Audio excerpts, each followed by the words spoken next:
أعوذ بالله من الشيطان الرجيم. وداود وسليمان إذ يحكمان في الحرث إذ نفشت فيه غنم القوم وكنا لحكمهم شاهدين ففهمناها سليمان وكلا آتينا حكما وعلما وسخرنا مع داود الجبال يسبحن والطير وكنا فاعلين وعلمناه صنعة لبوس لكم لتحصنكم من بأسكم فهل أنتم شاكرون ولسليمان الريح عاصفة تجري بأمره إلى الأرض التي باركنا فيها وكنا بكل شيء عالمين. ومن الشياطين من يغوصون له ويعملون عملا دون ذلك وكنا لهم حافظين.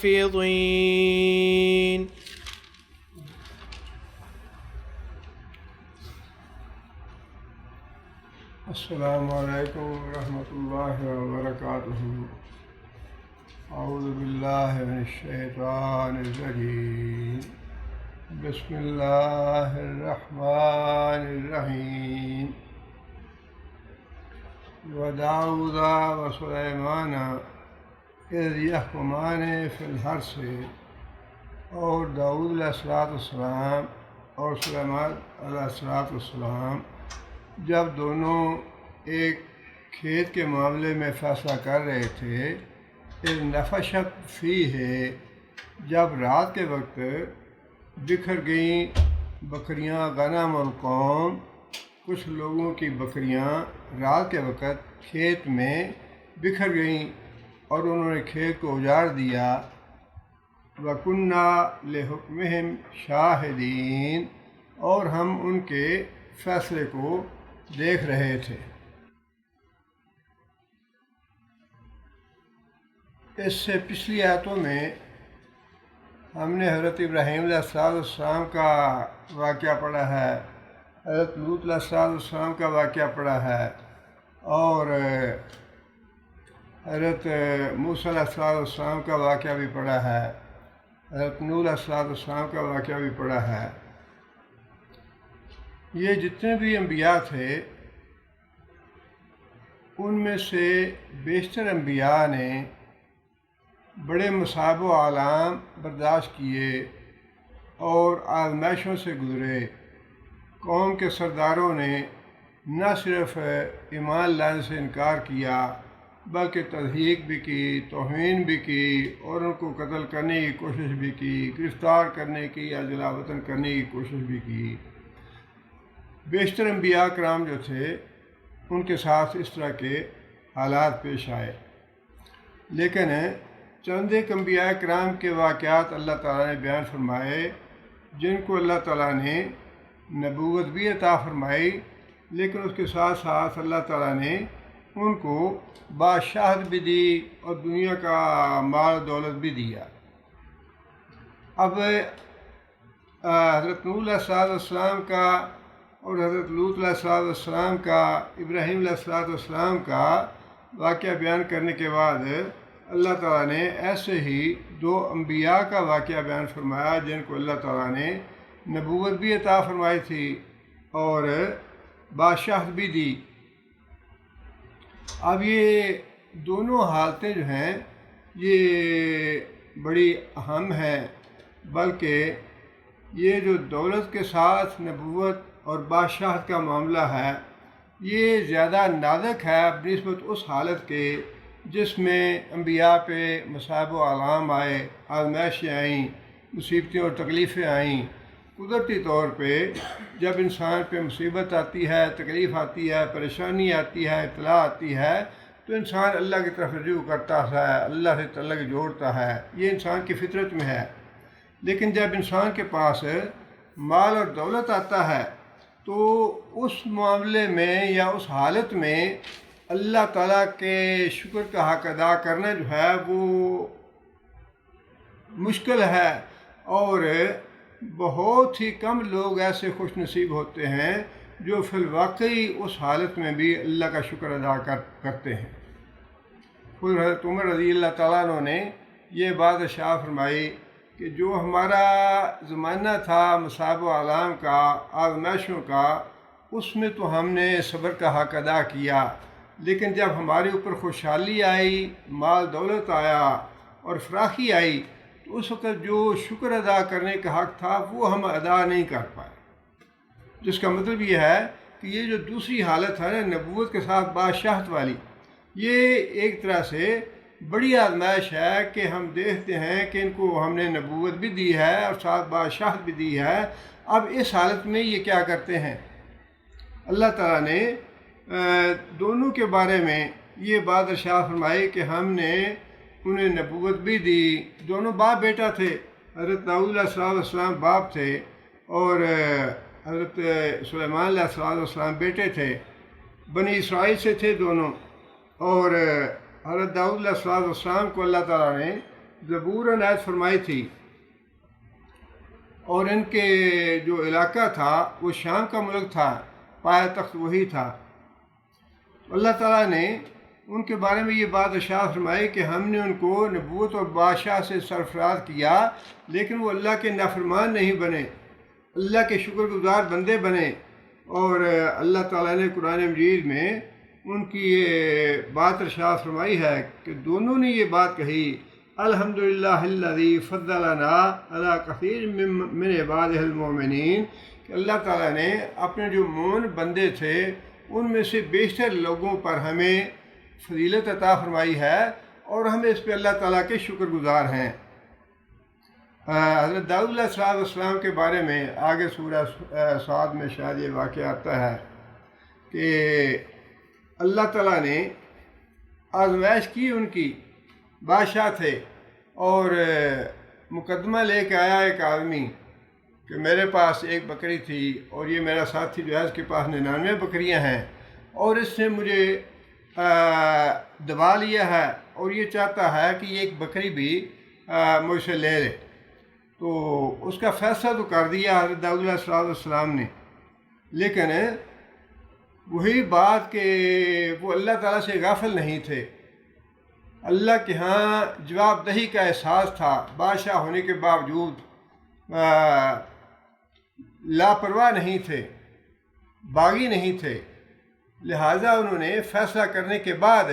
اپنے بارے میں سوچنا شروع کر دیا کہ فلاں معاملہ، اس کا ذکر نہیں کیا اللہ تعالیٰ نے قرآن مجید میں، لیکن اللہ تعالیٰ نے اتنی بات ارشاد فرمائی کہ داؤد علیہ السلام نے اپنے کسی معاملے میں غور کیا تو انہیں احساس ہوا کہ یہ غلطی تو میں بھی کر رہا ہوں، اور اللہ فرماتے ہیں وَظَنَّ دَاؤُدُ أَنَّمَا فَتَنَّاهُ، کہ اس مقدمے کے ذریعے داؤد علیہ السلام کی آزمائش ہوئی ہے، داؤد علیہ السلام کو ان کی غلطی سے کے بارے میں متنبہ کیا گیا ہے۔ اللہ فرماتے ہیں فَاسْتَغْفَرَ رَبَّهُ وَخَرَّ رَاكِعًا وَأَنَابَ، اور اس بات کی طرف توجہ جانے کے بعد فوراً ہی داؤد علیہ السلام نے اپنے رب سے استغفار کیا، اپنے گناہ کی معافی مانگ لی۔ مطلب یہ کہ یہ جو حالت ہے یہ بڑی ایک طرح سے سخت آزمائش ہے کہ انسان کے پاس مال دولت بھی آ جائے، دنیا کی ہر نعمت انسان کے پاس موجود ہو، اور پھر بھی وہ اللہ کا شکر گزار بندہ بنا رہے، اللہ کا اطاعت گزار بنا رہے۔ یہ جو صورتحال ہے، اس لیے خود نبی صلی اللہ علیہ وسلم نے یہ بات ارشاد فرمائی ہے کہ دولت جو ہے اور منصب اگر یہ اللہ سے غافل لوگوں کے ہاتھوں میں آ جائے تو اس کا معاملہ بالکل ایسے ہے جیسے دو بھیڑیے کسی ریوڑ میں چھوڑ دیے جائیں تو وہ جتنا نقصان اس کا کریں گے ریوڑ کا، اس سے کہیں زیادہ وہ آدمی جس کو دولت بھی مل جائے اور پھر منصب بھی مل جائے، حکومت بھی مل جائے، اور وہ اللہ سے غافل ہو، تو وہ جتنا نقصان اپنے دین اور ایمان کا کرتا ہے وہ اس سے کہیں زیادہ ہے جو دو بھیڑیے ریوڑ کا کرتے ہیں۔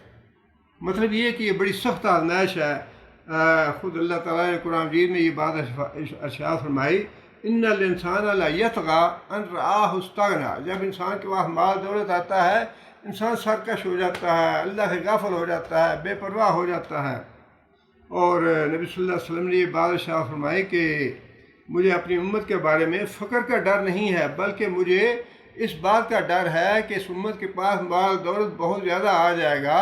اور لوگ جو ہیں وہ مال دولت حاصل کرنے کے لیے ایک دوسرے سے آگے بڑھنے کی کوشش کریں گے۔ اور پھر اس وجہ سے متربع بھی کیا نبی صلی اللہ علیہ وسلم نے کہ یہ بات یاد رکھو کہ جس آدمی کے پاس ڈھیروں مال دولت ہے اس دنیا میں، قیامت کے دن وہی فقیر ہوگا۔ جو اس دنیا میں بڑا امیر ہے قیامت کے دن وہی فقیر ہوگا سوائے اس آدمی کے جس نے اپنا مال اللہ کی راہ میں دائیں بائیں خرچ کیا، مسلسل خرچ کرتا رہا۔ اور پھر فرمایا کہ ڈھیروں مال دولت والے جو ہیں ان کے لیے ویل ہے قیامت کے دن۔ یہ بڑی سخت آزمائش ہے، اس لیے تو اللہ تعالیٰ نے یہ دونوں حالتیں ہمارے سامنے رکھی ہیں۔ ایک حالت وہ ہے جس میں پیغمبروں پہ آزمائشیں آئیں، تکلیفیں آئیں، مصیبتیں آئیں، قوم نے بغاوت کی، سرکشی کی اور انکار کر دیا، جھٹلا دیا، ایک وہ انبیاء کی حالت ہے۔ اور ایک دوسری حالت یہ ہے جس میں انبیاء کو اللہ تعالیٰ نے بادشاہت بھی دی، ہر طرح کے اختیارات دیے، دنیا کا مال اور دولت بھی دیا، لیکن اس کے باوجود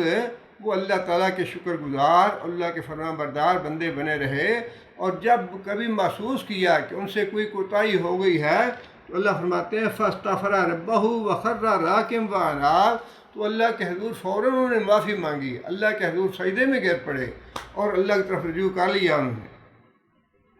اور حضرت سلیمان علیہ السلام کے بارے میں بھی ان کو بھی اللہ تعالیٰ نے بادشاہت عطا کی تھی اور نبوت بھی عطا کی تھی۔ ان کے بارے میں بھی یہ اللہ تعالیٰ نے ان کو معجزہ دیا تھا انہیں کہ وہ جانوروں کی زبان سمجھتے تھے۔ اور قرآن مجید میں یہ واقعہ بیان کیا اللہ تعالیٰ نے کہ سفر پہ جا رہے تھے اور چونٹیوں کو خبر ہو گئی کہ حضرت سلیمان علیہ السلام کا لشکر آ رہا ہے، تو چونٹی نے یہ اپنے جو ساتھی چونٹیاں تھیں ان سے یہ بات کہی، یا ایھا النمل ادخلوا فی مساکنکم، اپنی اپنی بلوں میں داخل ہو جاؤ، ایسا نہ ہو کہ سلیمان کا لشکر آ رہا ہے تو وہ تمہیں کچل دے۔ اب یہ کتنی بڑی بات ہے، کتنا بڑا اعزاز ہے کہ چونٹیاں تک جو تھی ان کو خوف تھا حضرت سلیمان علیہ السلام کے لشکر کا، اور انہیں اتنا احساس تھا کہ اتنا بڑا لشکر آ رہا ہے وہ کچل دے گا ہمیں۔ لیکن یہ بات سن کے حضرت سلیمان علیہ السلام کے دل میں غرور یا تکبر نہیں پیدا ہوا کہ مجھ سے چونٹیاں بھی ڈرتی ہیں۔ اب یہی مصیبت ہے کہ اللہ تعالیٰ جس کو دنیا میں حکومت دیتا ہے، منصب دیتا ہے، وہ فرعون بن جاتے ہیں، قارون اور نمرود بن جاتے ہیں۔ آج بھی وہی معاملہ ہے، لیکن اللہ نے یہ مثالیں ہمارے سامنے اس لیے رکھی ہیں کہ دیکھو انبیاء جو ہیں نمونہ ہیں تمہارے لیے۔ جب ایک طرف اگر میں نے ان کو مصائب و آلام سے دوچار کیا تو انہوں نے اس پہ صبر کیا اور اللہ کے اطاعت گزار اور نیک بن کے رہے، تو دوسری طرف میں نے یہ دنیا کا مال اور دولت بھی دیا نبوت کے ساتھ،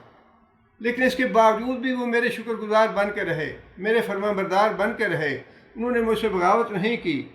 جب حضرت سلیمان علیہ السلام نے چونٹی کی یہ بات سنی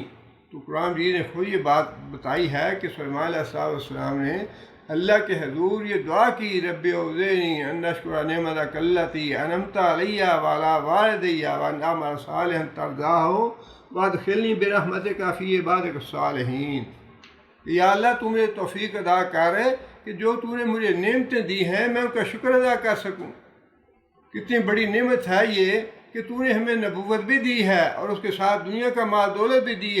دیا ہے، بادشاہت دی ہے، اور اتنے موعظے عطا کیے ہیں، یا اللہ میں توفیق عطا فرما کہ ہم تیرا حق شکر ادا کر سکیں۔ یہ اللہ تعالیٰ نے اور بھی یوسف علیہ السلام کا واقعہ بھی بیان فرمایا ہے، آزمائشیں بھی آئی ان پہ، تکلیفیں بھی آئیں، مصائب بھی آئے، لیکن اس کے بعد اللہ تعالیٰ نے ان کو نبوت سے بھی سرفراز فرمایا اور پھر بادشاہت بھی عطا فرمائی۔ اور بادشاہت عطا کرنے کے بعد یوسف علیہ السلام نے جب اختیارات بھی تھے، سب کچھ پاس تھا، دولت بھی تھی، تو جن بھائیوں نے مصائب اور مشکلات میں مبتلا کیا تھا یا ان کی برخائی کرنی چاہی تھی، جب اختیار ملا، حکومت ملی، بادشاہت ملی، تو انتقام نہیں لیا ان سے۔ جب انہیں پتہ چل گیا کہ ہمارا بھائی ہے یہ یوسف، اور انہوں نے آ کے مدد کر لی کہ اے بھائی ہم سے زیادتی ہوئی تھی، ہمیں معاف کر دے، تو یوسف علیہ السلام نے ان کو جیل میں نہیں ڈالا، ان کو کوئی طنز نہیں کی، ان کی دل شکنی نہیں کی، یا ان پہ کوئی ظلم اور زیادتی نہیں کیا، یا جیل میں نہیں ڈالا ان کو، بلکہ فرمایا کہ لا تصریب علیکم اليوم یغفر اللہ لکم وہو ارحم الراحمین۔ دعا کی ان کے لیے کہ تم سے جو زیادتی ہوئی ہے اللہ سے معافی مانگو، میں بھی تمہیں معاف کرتا ہوں، اللہ بڑا رحم فرمانے والا ہے، اللہ سے معافی مانگو، اللہ تعالیٰ معاف کر دے گا۔ یہ دونوں حالتیں اللہ تعالیٰ نے ہمارے سامنے کیوں رکھی ہیں؟ اس لیے کہ انبیاء جو ہیں وہ نمونہ ہیں ہمارے لیے، اپنی امتوں کے لیے انبیاء نمونہ ہیں۔ اللہ تعالیٰ نے ہمارے سامنے یہ دونوں حالتیں رکھی ہیں انبیاء کی، کہ مصائب میں، آلام میں اور آزمائشوں میں بھی انبیاء جو تھے وہ برگزیدہ بن کے رہے، نیک بن کے رہے، متقی بن کے رہے، میرے فرمان بردار بن کے رہے۔ اللہ تعالیٰ نے خود یہ بات فرمائی سب کے لیے، انہم من الصالحین، کہ یہ جتنے بھی انبیاء تھے یہ سارے کے سارے نیک تھے، خواہ میں نے ان کو نبوت کے ساتھ بادشاہت دی یا نبوت کے ساتھ ان کو آزمائشیں دیں، دونوں حالتوں میں انہوں نے حق کے جو صالحیت تھا وہ ادا کیا، دونوں حالتوں میں وہ نیک اور متقی بن کے رہے۔ اور اس میں سبق ہے امتوں کے لیے اور ہمارے لیے کہ اللہ تعالیٰ ان دونوں حالتوں سے ہمیں بھی آزماتے ہیں، اور مطلوب یہی ہے کہ پیغمبروں کی مثالیں سامنے رکھ کے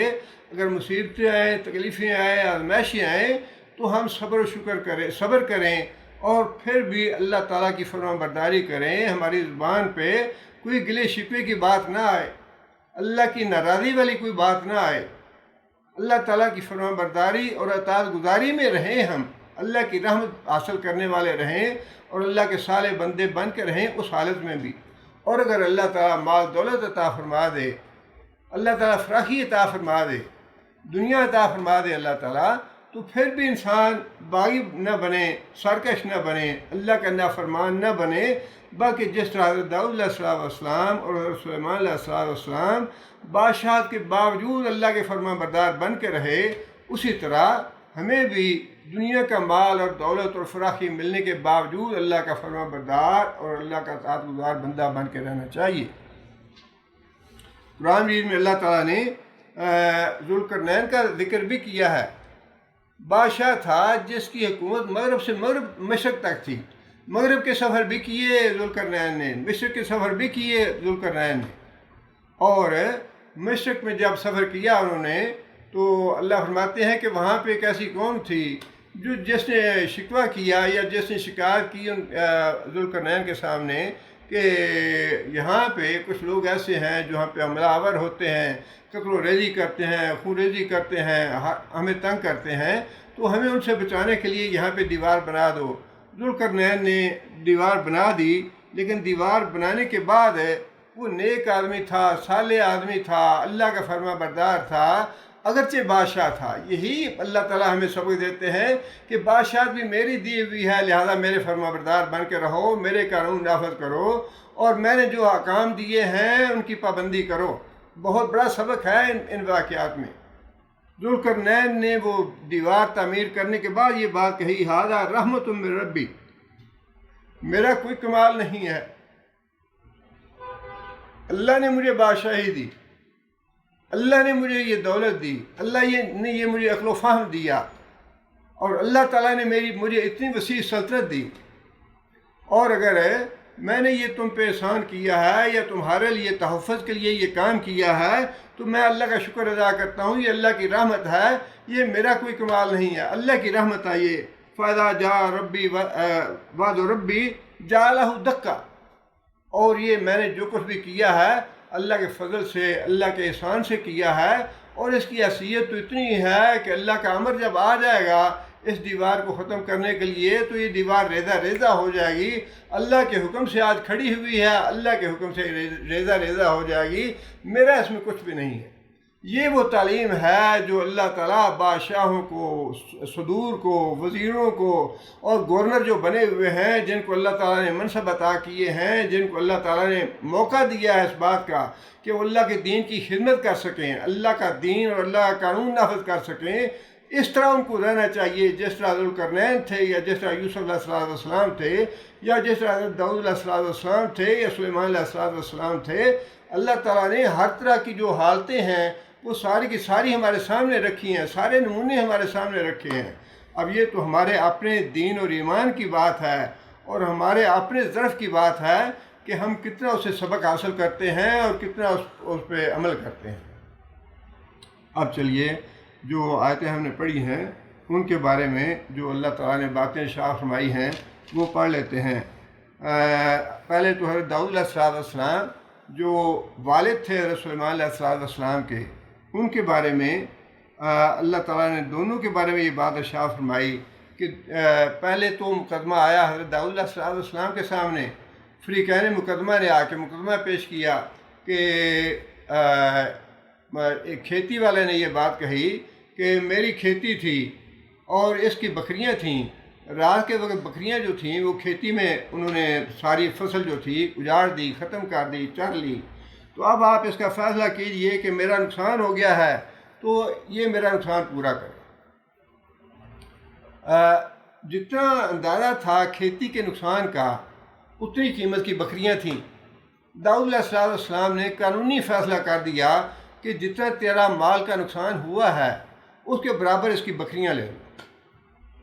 تاکہ تمہارا جو نقصان ہے وہ پورا ہو جائے۔ فیصلہ جو ہے وہ اپنی جگہ پہ ٹھیک تھا،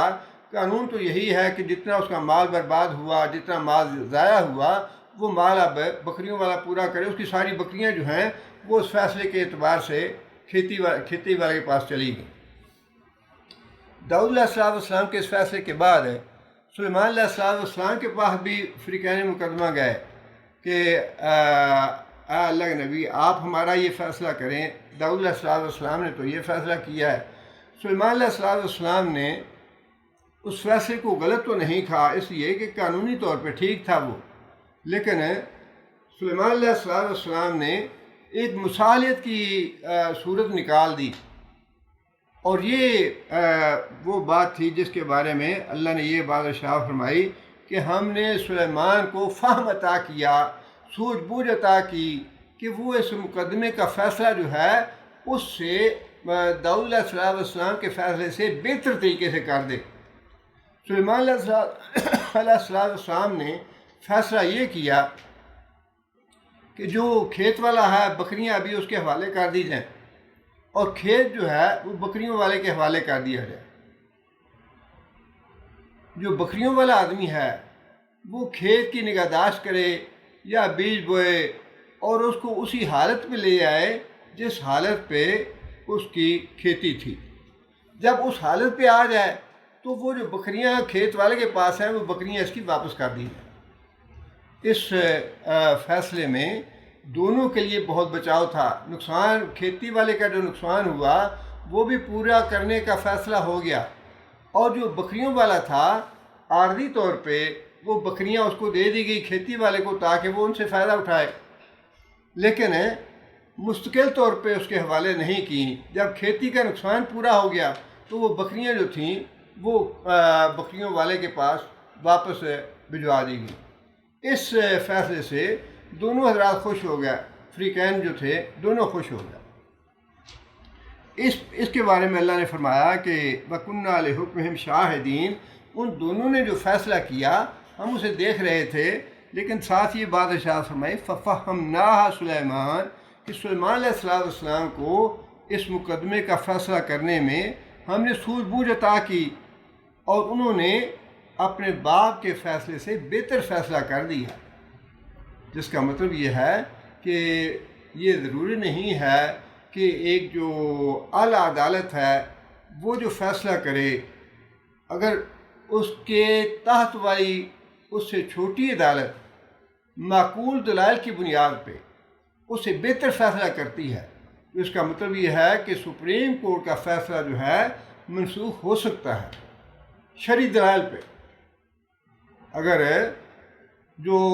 نچلے درجے کی عدالت ہے اس کا فیصلہ بہتر ہو دلائل کی بنیاد پہ، تو ان دلائل کی بنیاد پہ سپریم کورٹ کا یا اعلیٰ عدالت کا فیصلہ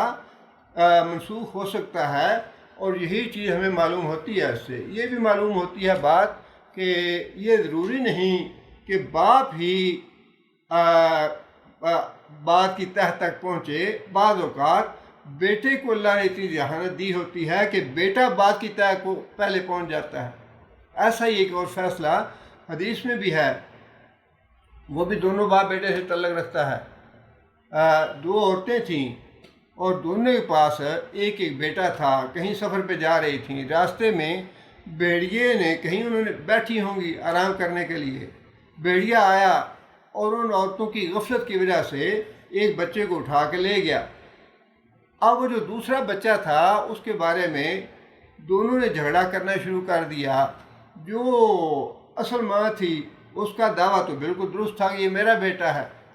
اب جو دوسری تھی جس کا بیٹا کھو گیا تھا، اس کے دل میں یہ حسرت پیدا ہوا کہ میرا چلا گیا ہے تو اس کا میں چھین لوں تاکہ اس کی گود بھی خالی ہو جائے۔ اس نے دعویٰ کر دیا نہیں یہ تو میرا ہے، یہ میں لوں گی۔ اصل ماں نے کہا کہ میں لوں گی۔ پھر یہ دونوں خواتین جو ہیں مقدمہ لے کے داؤد علیہ السلام کی عدالت میں حاضر ہوئیں۔ داؤد علیہ السلام نے وہ بیٹا جو تھا، جو بڑی عورت تھی، اس نے اس پہ قبضہ کر لیا اور اس نے اس کو اپنے گود میں اٹھا لیا۔ جب وہ پہنچے داؤد علیہ السلام نے مقدمہ سنا اور یہ دیکھا کہ یہ بڑی عورت ہے اور بچہ تو اسی کے ہاتھ میں ہے، تو داؤد علیہ السلام نے یہ سوچتے ہوئے کہ بڑی عورت سمجھدار ہے، یہ تو ایسی حرکت نہیں کر سکتی، یہ تو عقل مند عورت ہوگی اور ویسے بچہ بھی اس کے ہاتھ میں ہے، تو یہ فیصلہ کر دیا کہ یہ بچہ تو اسی عورت کا ہے جس کے پاس ہے، اور جو چھوٹی تھی اس کو محروم کر دیا۔ اب یہ دونوں عورتیں جب واپس جانے لگیں تو حضرت سلیمان علیہ السلام نے پوچھا کہ تمہارے مقدمے کا کیا فیصلہ ہوا؟ عورتوں نے بتایا۔ حضرت سلیمان علیہ السلام نے بھی اس فیصلے پہ نظر ثانی کی، کہنے لگے کہ اچھا اس کا فیصلہ میں کرتا ہوں۔ فیصلہ سلیمان علیہ السلام نے یہ کیا، کہنے لگے کہ تم دونوں عورتیں جھگڑا کر رہی ہو اس کے بارے میں، وہ بھی کہتی ہے یہ میرا بیٹا ہے، وہ بھی کہتی ہے یہ میرا بیٹا ہے، لہٰذا میں اس بیٹے کے دو ٹکڑے کرتا ہوں اور ایک ٹکڑا ایک عورت کو دے دیتا ہوں، دوسری عورت کا دوسری کو دے دیتا ہوں، تاکہ دونوں کا مطالبہ پورا ہو جائے، دونوں کے ساتھ انصاف ہو جائے، زیادتی نہ ہو کسی پہ۔ ظاہرہ قدرتی بات ہے کہ جس کا بیٹا تھا اس نے فوراً کہہ دیا کہ نہیں یہ میرا بیٹا نہیں ہے، یہ اسی کا بیٹا ہے، یہ اس کو دے دیا جائے۔ حضرت سلیمان علیہ السلام نے فوراً یہ فیصلہ کر دیا کہ یہ بیٹا جو ہے یہ اسی عورت کا ہے جو کہہ رہی ہے کہ اس کے دو ٹکڑے نہ کریں، لیکن اس کو زندہ رہنے دے، خواہ یہ دوسری عورت کے پاس ہی رہے۔ یہ بھی ایک طرح سے سوجھ بوجھ کی بات تھی جو اللہ تعالیٰ نے سلیمان علیہ السلام کو سجھا دی، اور اس میں بھی کیونکہ شریعت میں قانون یہی ہے کہ مجتہد جو ہے جو فیصلہ کرتا ہے اس پہ اس کے لیے اجر و ثواب ہے، اگر اس سے خطا ہو جاتی ہے تو ایک ثواب تو پھر بھی ہے اس کے اجتہاد کا، لیکن اگر وہ صحیح فیصلہ کرتا ہے تو اس کے لیے 2 اجر ہے۔ اس لیے دونوں باتیں سے ثابت ہوتی ہیں، باپ جو ہے اگر بیٹا لائق ہو اور وہ اچھی بات کہے، بات کی تہ تک پہنچ جائے، تو باپ کو بھی تسلیم کر لینی چاہیے، باپ کو اپنی حد تک محسوس نہیں کرنی چاہیے، بلکہ باپ کو تو خوش ہونا چاہیے کہ اس کا بیٹا جو ہے وہ لائق ہے اور سوجھ بوجھ رکھنے والا ہے۔ اور دوسری بات وہی کہ جو ماتحت عدالت ہے وہ اپنے سے اوپر والی عدالت کی معقول اور شرعی دلائل کی بنیاد پہ فیصلہ منسوخ کر سکتی ہے۔ محدثین نے باقاعدہ اس پہ بحث کیا اس حدیث پہ جو عورتوں کا واقعہ آتا ہے اس کے بارے میں۔ آگے اللہ فرماتے ہیں وَكُلًّا آتَيْنَا حُكْمًا وَعِلْمًا، اور ان دونوں کو ہم نے حکمت بھی عطا کی اور علم بھی عطا کیا، یعنی نبوت عطا کی، نبوت ہی مراد ہے سے۔ وَسَخَّرْنَا مَعَ دَاوُودَ الْجِبَالَ يُسَبِّحْنَا وَالطَّيْرَ وَكُنَّا فَاعِلِينَ۔ اس کے بعد اللہ تعالیٰ نے جو معجزے دیے دونوں کو، ان کا ذکر فرمایا ہے۔ داؤد علیہ السلام کے لیے اللہ فرماتے ہیں کہ جو پہاڑ تھے وہ اور پرندے، ان کو ہم نے مسخر کیا داؤد علیہ السلام کے ساتھ۔ ان کا مسخر ہونا یہ تھا کہ داؤد علیہ السلام کو اللہ تعالیٰ نے بڑی اچھی آواز دی تھی جس میں زبور کی تلاوت کرتے تھے۔ جب اللہ کی تسبیح کرتے داؤد علیہ السلام یا زبور تلاوت کرتے تو اتنی وہ پر اثر ہوتی، بلکہ یہ تو معجزہ ہی ہے، پر اثر ہو یا نہ ہو یا جو بھی ہو، جب اللہ نے یہ فرما دیا کہ ان کی تسبیح کے ساتھ پہاڑوں سے بھی ویسی آواز آتی، پرندے جو ہیں وہ بھی ویسی ہی تسبیح کرتے جب جیسی تسبیح داؤد علیہ السلام کرتے۔ یہ چونکہ معجزہ ہے اس لیے اس میں اس بات کا کوئی دخل نہیں ہے کہ کسی کی آواز بڑی اچھی ہو تو بڑا سما بن جاتا ہے یا اس پہ بڑے جو توجہ ہو جاتے ہیں، متوجہ ہو جاتے ہیں، پرندے بھی اور لوگ بھی اور اکٹھے ہو جاتے ہیں۔ اس چیز کا اس سے کوئی تعلق نہیں ہے، بلکہ سیدھی سی بات ہے کہ معجزہ تھا اللہ تعالیٰ کی طرف سے کہ پہاڑوں سے بھی اسی تسبیح کی یا زبور کی تلاوت کی آواز آتی جیسی حضرت سبحان داؤد علیہ السلام کی زبان سے آتی، اور اسی طرح کی تسبیح یا زبور کی تلاوت جو ہے پرندے بھی کرتے جیسی تلاوت یا تسبیحات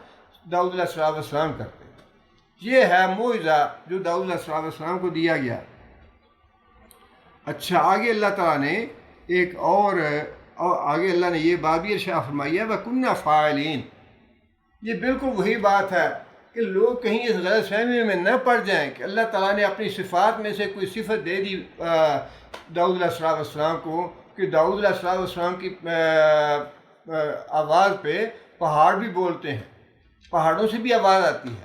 یا پرندے بھی ویسی ہی بات کرتے ہیں جیسی بات داؤد علیہ السلام کرتے ہیں۔ کہیں لوگ یہ نہ سمجھ لیں کہ اللہ تعالیٰ نے کوئی صفت دے دی ہے اپنی صفات میں سے اس بندے کو، اور یہ ویسی ہی بات ہے جیسی حضرت عیسیٰ علیہ السلام کے بارے میں فرمایا کہ عیسیٰ علیہ السلام کو ہم نے معجزہ دیا کہ وہ مردوں کو زندہ کرتے تھے بِإِذْنِی، میرے اذن سے۔ موسیٰ علیہ السلام پرندے کی شکل بناتے اور پھونک مارتے اس کو اور وہ پرندہ اڑ جاتا بِإِذْنِی، میرے اذن سے۔ بیمار کے سر پہ ہاتھ رکھتے، جسم پہ ہاتھ پھیرتے تو وہ بالکل صحت مند ہو جاتا ہے بِإِذْنِی، میرے اذن سے۔ کوئی یہ نہ سمجھ لے کہ یہ عیسیٰ علیہ السلام کی اپنی صفت ہے، بلکہ یہ معجزہ ہے عیسیٰ علیہ السلام کا۔ اسی طرح یہ جو معجزے کا ذکر فرمایا کہ پہاڑوں سے آواز آتی، پرندوں سے آواز آتی تسبیحات کی، اس کے بعد فرمایا وَكُنَّا فَاعِلِينَ، ہمارے حکم سے ہوتا تھا یہ، اس میں داؤد کا حکم نہیں چلتا تھا، حکم ہمارا ہی چلتا تھا۔ آگے فرمایا وَعَلَّمْنَاهُ صَنْعَةَ لُبُوسٍ، پھر ہم نے داؤد علیہ السلام کو زرہ بنانے کی کاریگری بھی سکھائی، زرہ بنانے کا طریقہ بھی سکھایا، لِتُحْصِنَكُم مِّن بَأْسِكُم، تاکہ لڑائی کے دوران تم دشمن کے حملوں سے اپنا بچاؤ کر سکو۔ فَهَلْ أَنْتُمْ شَاكِرُونَ، اب اللہ تعالیٰ نے اپنی نعمتیں خواہ وہ پیغمبر ہی کو کیوں نہ دی ہو، اللہ چاہتے ہیں کہ جب میں نے تمہیں پیغمبری دی ہے، تمہیں معجزے دیے ہیں، تمہیں دنیا کا مال اور دولت دیا ہے، تمہیں بادشاہت دی ہے، فَهَلْ أَنْتُمْ شَاكِرُونَ، میرا شکر کرتے ہو یا نہیں کرتے؟ یہی مطلوب ہے۔ اللہ نے بڑی نعمتیں دے رکھی ہیں ہمیں بھی، ہمارے بیوی بچے ہماری نعمت ہے، ہمارا گھر بار ہمارا نعمت ہے، ہماری نوکری ہماری محنت ہے، ہمارا کاروبار ہماری نعمت ہے، ہمارے والدین ہماری نعمت ہیں، یہ دین اسلام ہماری نعمت ہے، یہ قرآن ہمارے لیے نعمت ہے، اللہ کے رسول محمد صلی اللہ علیہ وسلم اللہ کی نعمت ہے، یہ ساری نعمتیں ہیں۔ اور یہ ساری نعمتیں دینے کے بعد اللہ تعالیٰ ہم سے یہ پوچھتے ہیں. یہ صرف پیغمبر کی بات نہیں ہے کہ پیغمبر سے سوال ہے، یہ سوال ہم سے بھی ہے. فَهَلْ أَنْتُمْ شَاكِرُونَ، میں نے تمہیں اتنی نعمتیں دی ہیں، میرا شکر کرتے ہو یا نہیں کرتے؟ آگے پھر سلیمان علیہ السلام کا بھی ذکر فرمایا کہ ان کو بھی ہم نے معجزے دیے، بادشاہت بھی دی، نبوت بھی دی، اور وہ بھی میرے شکر کرنے والے تھے. وَلِسُلَيْمَانَ الرِّيحَ عَاصِفَةً تَجْرِي بِأَمْرِهِ إِلَى الْأَرْضِ الَّتِي بَارَكْنَا فِيهَا وَكُنَّا بِكُلِّ شَيْءٍ عَالِمِينَ. اور سلیمان علیہ السلام کو ہم نے یہ معجزہ دیا کہ تیز ہوا ان کے حکم سے چلتی اس سرزمین کی طرف جس کو ہم نے برکت دی ہے، مراد ہے شام. شام ہی پایا تحت تھا سلیمان علیہ السلام کا. اور سورہ صاد میں، سورہ سبا میں تفصیل دی ہے حضرت داؤد اور حضرت سلیمان علیہ السلام کے معجزات کی. اس میں یہ بات بتائی ہے اللہ تعالیٰ نے کہ جو پہلا پیر تھا اس میں بھی ہوا جو تھی اتنی تیز چلتی کہ ایک مہینے کا سفر ایک پہر میں کر لیتے. اسی طرح ایک مہینے کا سفر پچھلے پار میں طے کر لیتے. یوں سمجھ لیجئے کہ 4-5 گھنٹوں میں مہینے کا سفر طے ہو جاتا تھا، پہلے پار بھی اور پچھلے پار بھی. جب بھی سلیمان علیہ السلام نے کبھی کہیں سفر کرنا ہوتا، کہیں جانا ہوتا، تخت پہ بیٹھ جاتے اور اپنے ساتھ اپنے وزراء اور مشیر وغیرہ بٹھا لیتے اور ہوا کو حکم دیتے بِأَمْرِهِ، سلیمان کے حکم سے. یہاں مطلب چونکہ معجزہ ہے کہ جب بھی وہ حکم دیتے، جب بھی ضرورت محسوس کرتے کہیں سفر کرنے کی، ہوا کو حکم دیتے کہ ہمیں ہوا لے جائے، تو ہوا اس تیزی سے لے جاتی. یہ جو اندازہ بتایا نا قرآن مجید میں اللہ تعالیٰ نے کہ ایک پہر کا سفر ایک مہینے میں، یہ بالکل وہی رفتار ہے جس رفتار سے آج ہوائی جہاز سفر کرتا ہے. جب سلیمان علیہ السلام شام سے کہیں جانا چاہتے تو شام سے روانہ ہو جاتے پہلے پار، اور پچھلے پار واپس آنا چاہتے تو واپس آ جاتے ہوا کو حکم دے کے. آگے پھر اللہ تعالیٰ نے یہ بات شاہ فرمائی ہے وَكُنَّا بِكُلِّ شَيْءٍ عَالِمِينَ، کہ ہم ہر چیز سے آگاہ ہیں. یہ بالکل وہی بات ہے جو حضرت ابراہیم علیہ السلام کے بارے میں اللہ نے فرمایا نا کہ ہم نے نبوت دی اس کو، اور ہم خوب جانتے تھے کہ وہ واقعی اس کا اہل تھا. یہ بالکل وہی بات ہے کہ ہم جانتے تھے کہ یہ سلیمان اور داؤد جو ہیں، جو کچھ ہم ان کو دے رہے ہیں، یہ واقعی اس کا شکر ادا کرنے والے بنیں گے، واقعی میرے اطاعت گزار بنیں گے، واقعی یہ صالح بنیں گے، اس لیے میں نے ان کو دیا. اور اللہ تعالیٰ جب کسی کو کوئی نعمت دیتے ہیں اپنے فضل کے ساتھ، اپنی رحمت کے ساتھ، ایک نعمت تو وہ ہے جو اللہ کی ناراضی سے ملتی ہے، ایک نعمت وہ ہے جو اللہ کی رضا سے ملتی ہے، جس میں اللہ کی خوشی ہوتی ہے. جو نعمت اللہ کی خوشی سے ملتی ہے، جو اللہ راضی ہو کے کسی کو نعمت دیتے ہیں، وہ اللہ خوب جانتے ہیں کہ وہ واقعی اس کا مستحق ہے، واقعی اس کو ملنی چاہیے. اور جو نعمت اللہ کی ناراضی کے ساتھ مل رہی ہو، ایک آدمی بڑا دولت مند ہے لیکن اللہ کا نافرمان ہے، وہ تو سراسر عذاب ہے اللہ کا، وہ تو سراسر اللہ کی پکڑ ہے. اس لیے اللہ نے فرمایا وَكُنَّا بِكُلِّ شَيْءٍ عَالِمِينَ، کہ ہم ہر ایک کو خوب جانتے ہیں، اس کا علم رکھتے ہیں. اور آگے فرمایا وَمِنَ الشَّيَاطِينِ مَن يَغُوصُونَ لَهُ، اور سلیمان علیہ السلام کے تابع کر دیے جنات. یہاں لفظ اللہ تعالیٰ نے شیاطین اس لیے استعمال فرمایا ہے کہ جنات میں بھی کافر بھی ہیں، مسلمان بھی ہیں. اب جو مسلمان ہیں وہ تو ویسے ہی تابع تھے سلیمان علیہ السلام کے، ویسے ہی وہ ان پہ ایمان لانا، ان کی اطاعت کرنا فرض تھا مسلمان جنات پہ. لیکن شیاطین کا لفظ استعمال کر کے اللہ تعالیٰ نے یہ بات ارشاد فرمائی کہ جو کافر جنات تھے وہ بھی ہم نے سلیمان کے تابع کر دیے تھے، وہ بھی بغاوت نہیں کر سکتے تھے سلیمان کے حکم سے. جو بھی سلیمان علیہ السلام حکم دیتے تھے کافر شیطانوں کو، وہ بھی تابع تھے حضرت سلیمان علیہ السلام کے، اور ماننی پڑتی تھی بات ان کی.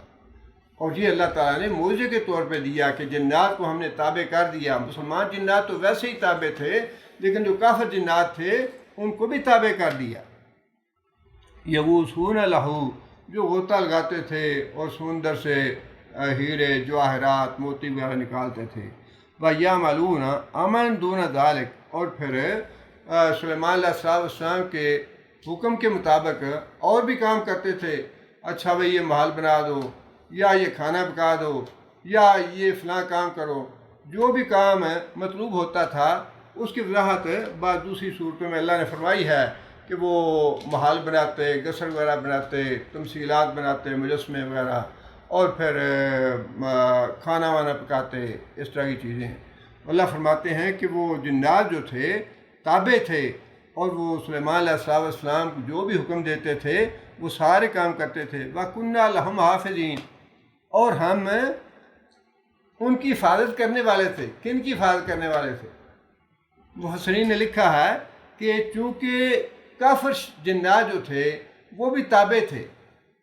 لہٰذا جو کچھ بھی سلیمان علیہ السلام بناتے تھے، تعمیرات کرتے تھے یا کام ان سے کرواتے تھے، اللہ فرماتے ہیں کہ ہم ان کی حفاظت کرتے تھے کہ جو جنات شیاطین ہیں، کافر جنات ہیں، یہ کہیں اسے خراب نہ کریں، اسے بگاڑ نہ دیں. اس لیے فرمایا وَكُنَّا لَهُمْ حَافِظِينَ، ہم ان کی حفاظت کرنے والے تھے. آگے پھر اور پیغمبر کا ذکر فرمایا، حضرت ایوب علیہ السلام کا. ان پیغمبروں، جتنے بھی پیغمبر ہیں، ان کی زندگی میں بڑے سبق ہیں ہمارے لیے. ان کو ماں قصے کہانیاں سمجھ کے نہ پڑھیں